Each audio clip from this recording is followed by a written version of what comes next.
Alors, je suis avec le professeur Lucine Vuitton du CHU de Besançon. Lucine, vous avez fait une communication tout à l'heure très intéressante dans le cadre d'un symposium.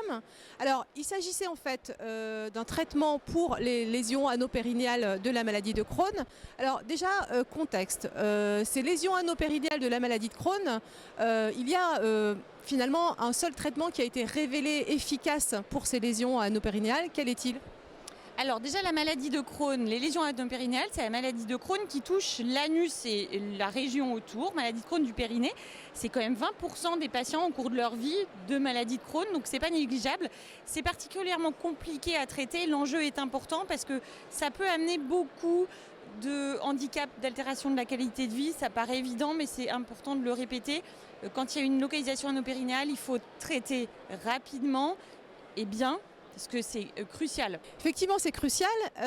Donc, dans votre communication, qui est donc une étude du jeu TED, sur ce traitement qui normalement est efficace, le traitement efficace à l'heure actuelle, c'est l'infliximab, c'est-à-dire qu'il y a un traitement qui a démontré son efficacité contre le placebo dans une étude qu'on appelle de phase 3, c'est l'infliximab. Alors il y a d'autres traitements qui sont probablement efficaces mais qui n'ont pas ce niveau de preuve et donc les recommandations internationales de traitement des MICI recommandent d'utiliser en première ligne l'infliximab pour les localisations anopérinéales. Alors jusqu'ici, l'infliximab était prescrit par voie veineuse avec 3 perfusions rapprochées et après une perfusion intraveineuse tous les 2 mois avec le régime d'hôpital de jour tous les 2 mois. En France, depuis 2021, il y a un biosimilaire, le CTP13 de l'infliximab, qui a développé une formulation sous-cutanée qui permet aux patients, et c'est très intéressant, de s'injecter s'ils le souhaitent à domicile. Et les injections se font par voie sous-cutanée, si on veut, avec des stylos auto-injecteurs, toutes les 2 semaines et parfois toutes les semaines. Donc là, l'objet de votre étude, finalement, c'était de savoir si l'infliximab sous-cutané était aussi efficace dans les lésions anopérinéales que l'infliximab en intraveineux. Voilà, c'était ça la question, c'était de faire un focus sur ces localisations anopérinéales avec cette forme sous-cutanée qui initialement était étudiée dans des formes classiques de maladie de Crohn.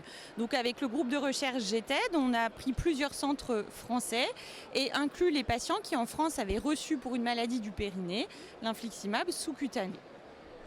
Conclusion, ça démontre une belle efficacité, que ce soit des patients qui avaient une localisation anopérinéale aiguë, active et qui commençaient l'infliximab avec d'emblée une forme sous-cutanée. On avait des taux d'efficacité tout à fait comparables à la voie veineuse.